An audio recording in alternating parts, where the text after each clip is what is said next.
ನಮಸ್ತೆ ಫ್ರೆಂಡ್ಸ್, ಬನ್ನಿ ಇವತ್ತು ಚಿಕನ್ ಸಾಂಬಾರು ಹೇಗೆ ಮಾಡೋದಂತ ನೋಡ್ಕೊಳ್ಳೋಣ. ಯಾವಾಗಲೂ ಒಂದೇ ಥರ ಚಿಕನ್ ಸಾಂಬಾರು ಉಂಡು ಬೇಜಾರಾಗಿದ್ದರೆ ಈ ರೀತಿಯೂ ಒಮ್ಮೆ ಮಾಡಿ ನೋಡಿ. ತುಂಬ ಡಿಫ್ರೆಂಟ್ ಅನಿಸುತ್ತೆ. ಹೋಟೆಲ್ಗಳಲ್ಲಿ, ಡಾಬಾಗಳಲ್ಲಿ ಎಲ್ಲ ಇದೇ ರೀತಿ ಮಾಡೋದು. ನೀವು ಒಂದ್ಸಲ ಟ್ರೈ ಮಾಡಿ ಹೇಗೆ ಬಂತಂತ ಹೇಳ್ಬಿಟ್ಟು ಕಮೆಂಟ್ ಮಾಡೋದನ್ನು ಮರಿಬೇಡಿ. ಹಾಗೆ ನಮ್ಮ ಚಾನಲ್ ಸಬ್ಸ್ಕ್ರೈಬ್ ಮಾಡ್ಕೊಂಡು ಸಪೋರ್ಟ್ ಮಾಡಿ, ವಿಡಿಯೋ ಲೈಕ್ ಮಾಡಿ, ಶೇರ್ ಮಾಡಿ, ಕಮೆಂಟ್ ಮಾಡಿ. ಬನ್ನಿ ಈಗ ವಿಡಿಯೋನ ಸ್ಟಾರ್ಟ್ ಮಾಡೋಣ. 1.5 kg ಅಷ್ಟು ಚಿಕನ್ ತೊಗೊಂಡ್ಬಿಟ್ಟು ಕ್ಲೀನಾಗಿ ವಾಶ್ ಮಾಡಿ ಇಟ್ಕೊಂಡಿದ್ದೀವಿ.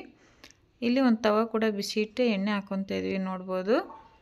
ಎಣ್ಣೆ ಹಾಕೊಂಡ ನಂತರ ಬೆಳ್ಳುಳ್ಳಿ, ಈರುಳ್ಳಿ, ಹಸಿಶುಂಠಿ ಕೂಡ ಮಸಾಲೆ ಪದಾರ್ಥ ತೊಗೊಂಡಿದ್ದೀವಿ. ಇದಿಷ್ಟನ್ನು ಈಗ ಒಂದೊಂದೇ ಹಾಕ್ಕೊಂಬಿಟ್ಟು ಚೆನ್ನಾಗಿ ಹುರ್ಕೋಬೇಕಾಗುತ್ತೆ. ಅಷ್ಟು ಮಸಾಲೆ ನೀನು ಒಂದೇ ಸತಿಗೆ ಹಾಕೋಬೇಡಿ, ಒಂದೊಂದು ಹಾಕ್ಕೊಂಬಿಟ್ಟು ಹುರ್ಕೊಳ್ಳಿ, ಚೆನ್ನಾಗಾಗುತ್ತೆ ಸಾಂಬಾರು ಟೇಸ್ಟು. ಇಲ್ಲಿ ಈರುಳ್ಳಿ ಸ್ವಲ್ಪ ಫ್ರೈ ಆದ ನಂತರ ಹಸಿಶುಂಠಿ ಕೂಡ ಹಾಕ್ಕೊಂಡು ನೋಡ್ಬೋದು ಇಲ್ಲಿ ಯಾವ ರೀತಿ ನಾವು ಹುರ್ಕೊತಾ ಇದ್ದೀವಿ ಅಂತ ಹೇಳ್ಬಿಟ್ಟು. ಮತ್ತು ಬೆಳ್ಳುಳ್ಳಿ ಜವಾರಿದು ಒಂದು 8 ರಿಂದ 10 ಬೆಳ್ಳುಳ್ಳಿ ತೊಗೊಂಡಿದ್ದೀನಿ ನಾನು 1.5 kg ಚಿಕನ್ಗೆ. ಬೆಳ್ಳುಳ್ಳಿ ಸ್ವಲ್ಪ ಜಾಸ್ತಿನೇ ಹಾಕ್ಕೊಳ್ಳಿ, ಸಾಂಬಾರು ಚೆನ್ನಾಗಾಗುತ್ತೆ. ಇಲ್ಲಿ ಕೊತ್ತಂಬರಿ ಕಾಳು, ಚಕ್ಕೆ, ಏಲಕ್ಕಿ, ಲವಂಗ ಕೂಡ ತೊಗೊಂಡಿದ್ದೀವಿ. ಅದು ಕೂಡ ಸ್ವಲ್ಪ ಹುರ್ಕೊಳ್ಳೋಣ. ಧನ್ಯ ಕಾಳು ಹಾಕೋದ್ರಿಂದ ಸಾಂಬಾರಂತೂ ಸಾಕಷ್ಟು ಟೇಸ್ಟ್ ಬರುತ್ತೆ. ನೋಡ್ಬೋದು ನೀವಿಲ್ಲಿ ಮಸಾಲೆ ಪದಾರ್ಥ ಈ ಥರ ಹುರ್ಕೊಂಡಿದೆ. ಒಂದು ಅರ್ಧ ಭಾಗದಷ್ಟು ಮಸಾಲೆ ಪದಾರ್ಥ ಹುರಿದ್ಮೇಲೆ ನಾವಿಲ್ಲಿ ಬ್ಯಾಡಗಿ ಮೆಣ್ಸಿಕಾಯಿ ಹಾಕ್ಕೊಂಡಿದ್ದೀವಿ. ಅಂದರೆ ದ್ಯಾಮನೂರು ಕಾಯಿ ಅಂತಾರೆ, ಖಾರ ಕಮ್ಮಿ ಇದೆ ಈ ಮೆಣ್ಸಿಕಾಯಿ, ಅದು ಹಾಕ್ಕೊಂಡಿದ್ದೀವಿ. ಇಲ್ಲಿ ನಾವು ಮಸಾಲೆ ಹುರಿದು ಮಾಡೋದ್ರಿಂದ ಯಾವುದೇ ಮಸಾಲೆನ ಹಸಿದು ಹಾಕೋಂಗಿಲ್ಲ, ಎಲ್ಲ ಪದಾರ್ಥನೂ ಹುರ್ಕೋಬೇಕಾಗುತ್ತೆ. ಇಲ್ಲಿ ಹಸಿ ತೆಂಗಿನಕಾಯಿ ಅರ್ಧ ಹೋಳು ತೊಗೊಂಡಿದ್ವಿ, ಅದು ಕೂಡ ಹುರ್ಕೊತಾ ಇದ್ದೀವಿ. ಇಷ್ಟು ಹಸಿ ತೆಂಗಿನಕಾಯಿ ಎಲ್ಲ ಹುರ್ಕೊಂಡ್ಮೇಲೆ ನಾವಿಲ್ಲಿ ಮತ್ತೆ ಕೊತ್ತಂಬರಿ ಸೊಪ್ಪು ಕೂಡ, ಅದು ಕೂಡ ಹಸಿದು ಹಾಕೋಂಗಿಲ್ಲ, ಅದನ್ನು ಹುರ್ಕೋಬೇಕಾಗುತ್ತೆ. ನೋಡಿ ಇಲ್ಲಿ ಇಷ್ಟು ಹುರಿದ್ಮೇಲೆ ನಾವು ಟೊಮೊಟೊ 2 ಹಾಕ್ಕೊಂಡಿದ್ದೀವಿ. ಟೊಮೊಟೊ ಏನು ಸಪ್ರೇಟ್ ಹುರಿಯೋದು ಬೆಳೆದಿರಲ್ಲ, ಹಾಕ್ಕೊಂಡು ಹುರ್ಕೊಳ್ಳಿ, ಪರವಾಗಿಲ್ಲ. ಇದಿಷ್ಟು ಮಸಾಲೆ ಇರತ್ತೆ. ಈ ರೀತಿ ಹುರಿದ್ಮೇಲೆ ನಾವಿಲ್ಲಿ ಸ್ವಲ್ಪ ತಣ್ಣಗಾಗೋದಕ್ಕೆ ಬಿಡೋಣ. ಮಸಾಲೆ ಪದಾರ್ಥ ಎಲ್ಲ ತಣ್ಣಗಾಗಬೇಕು. ತಣ್ಣಗಾದ ನಂತರ ನಾವಿಲ್ಲೊಂದು ಮಿಕ್ಸಿ ಜಾರಿಗೆ ಸೇರಿಸ್ಕೊಂಡ್ಬಿಟ್ಟು ನೈಸಾಗಿ, ಎಷ್ಟು ಸಾಧ್ಯನೋ ಅಷ್ಟು ನೈಸಾಗಿ ಪೇಸ್ಟ್ ಥರ ಒಂಥರ ರುಬ್ಕೋಬೇಕಾಗುತ್ತೆ ಮಸಾಲೆ ಎಲ್ಲ. ರುಬ್ಕೊಂಡ್ಮೇಲೆ ನಾವಿಲ್ಲಿ ಸ್ಟವ್ ಹಚ್ಚಿಬಿಟ್ಟು ಒಂದು ಕುಕ್ಕರ್ ಕೂಡ ಇಟ್ಕೊಂಡಿದ್ದೀವಿ. ಕುಕ್ಕರ್ ಬಿಸಿ ಆದ ನಂತರ ಒಗ್ಗರಣೆ ಬೇಕಾದಷ್ಟು ಎಣ್ಣೆ ಹಾಕ್ಕೊತಿದ್ದೀವಿ. ಚಿಕನ್ ಸಾಂಬಾರಿಗೆ ಸ್ವಲ್ಪ ಜಾಸ್ತಿನೇ ಎಣ್ಣೆ ಹಾಕ್ಕೋಬೇಕು.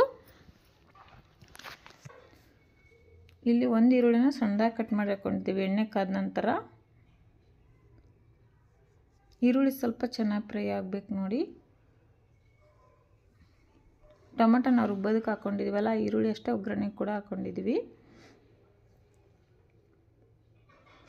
ಈರುಳ್ಳಿ ಚೆನ್ನಾಗಿ ಫ್ರೈ ಆಗಿದೆ. ಇವಾಗ ನಾವು ಚಿಕನ್ನು ವಾಶ್ ಮಾಡಿ ಇಟ್ಕೊಂಡಿದ್ವಲ್ಲ, ಆ ಚಿಕನನ್ನು ಇದರಲ್ಲಿ ಸೇರಿಸ್ಕೊತಾ ಇದ್ದೀವಿ. ನೋಡಿ ಇಲ್ಲಿ ಒಂಥರ ವಾಶ್ ಮಾಡಿ ಇಟ್ಟಿದ ಮೇಲೆ ಡ್ರೈ ಥರ ಆಗಿದೆ ಚಿಕನ್. ಆ ಥರ ನಾವು ತೊಳ್ಕೊಂಡು ನೀರೆಲ್ಲ, ಅದರಲ್ಲಿರುವಂಥ ನೀರೆಲ್ಲ ತೆಗೆದುಬಿಟ್ಟಿವಿ ಸಪ್ರೇಟಾಗಿ. ಚಿಕನ್ ಹಾಕಿದ ಮೇಲೆ ಅಷ್ಟೇ ಚೆನ್ನಾಗಿ ಮಿಕ್ಸ್ ಮಾಡ್ಕೋಬೇಕು. ಈ ಚಿಕನ್ ಕಲರ್ ಚೇಂಜ್ ಆಗ್ಬೇಕು ನೋಡಿ, ಆ ಥರ ನಾವು ಎಣ್ಣೆಲ್ಲೇ ಕುದಿಸ್ಕೋಬೇಕಂದ್ರೆ ಫ್ರೈ ಮಾಡ್ಕೋಬೇಕು ಅದನ್ನು. ಚಿಕನ್ ಫ್ರೈ ಆದ ನಂತರ ನಾವಿಲ್ಲಿ ಅರಿಶಿನ ಪುಡಿ ಕೂಡ ಹಾಕ್ಕೊಂಬಿಡೋಣ. ಇವಾಗೇ ಅರಿಶಿನ ಪುಡಿ ಹಾಕಿದ ಮೇಲೆ ಅಷ್ಟೇ ನೀಟಾಗಿ ಮತ್ತೊಂದು ಟೈಮು ಮಿಕ್ಸ್ ಮಾಡ್ಕೋಬೇಕಾಗುತ್ತೆ. ನೋಡಿ ಇಲ್ಲಿ ನಾವು ಮಿಕ್ಸ್ ಮಾಡ್ಕೊತೀವಲ್ಲ, ಈ ರೀತಿ ಚೆನ್ನಾಗಿ ಮಿಕ್ಸ್ ಮಾಡ್ಕೋಬೇಕು. ಮಿಕ್ಸ್ ಮಾಡ್ಕೊಂಡು 1-2 ನಿಮಿಷ ಕುದಿಯೋದಕ್ಕೆ ಬಿಡೋಣ. ಹಂಗೆ ಇವಾಗೇ ಕಲ್ಲುಪ್ಪು ಹಾಕ್ಕೊಂಬಿಡೋಣ. ಉಪ್ಪು ಹಾಕ್ಕೊಂಡು ಇನ್ನೊಂದು ಟೈಮ್ ಮಿಕ್ಸ್ ಮಾಡ್ಕೊಂಡು ನಾವು ಚೆನ್ನಾಗಿ ಫ್ರೈ ಆಗೋದಕ್ಕೆ ಬಿಟ್ಬಿಡೋಣ ಸ್ವಲ್ಪ ಹೊತ್ತು. ಉಪ್ಪು ಹಾಕಿದ ಮೇಲೆ 1-2 ಟೈಮ್ ಅಂತೂ ಮಿಕ್ಸ್ ಮಾಡ್ಕೊಳ್ಳೇಬೇಕಾಗುತ್ತೆ. ಇವಾಗ ಚೆನ್ನಾಗಿ ಕುದಿಯೋದಕ್ಕೆ ಬಿಟ್ಬಿಡೋಣ. ಕ್ಲೋಸ್ ಮಾಡಿ 1-2 ರಿಂದ 3 ನಿಮಿಷ ಬಿಟ್ಟಿದ್ವಿ. ನೋಡ್ಬೋದು ಇಲ್ಲಿ ಚಿಕನ್ ಕಲರೆಲ್ಲ ಚೇಂಜ್ ಆಗಿದೆ. ಈ ಟೈಮಲ್ಲಿ ನಾವು ಮಸಾಲೆ ರುಬ್ಬಿಟ್ಕೊಂಡಿದ್ವಲ್ಲ, ಅದು ಕೂಡ ಹಾಕ್ಕೊಂಡಿದ್ದೀವಿ. ಸ್ವಲ್ಪ ಮಸಾಲ ಕೈ ಸ್ಲಿಪ್ ಆಗಿಬಿಡ್ತು. ನೋಡ್ಬೋದು ಇಲ್ಲಿ ಮಸಾಲೆ ಹಾಕ್ಕೊಂಡ್ಮೇಲೆ ಚೆನ್ನಾಗಿ ಮಿಕ್ಸ್ ಮಾಡ್ಕೋಬೇಕಾಗುತ್ತೆ.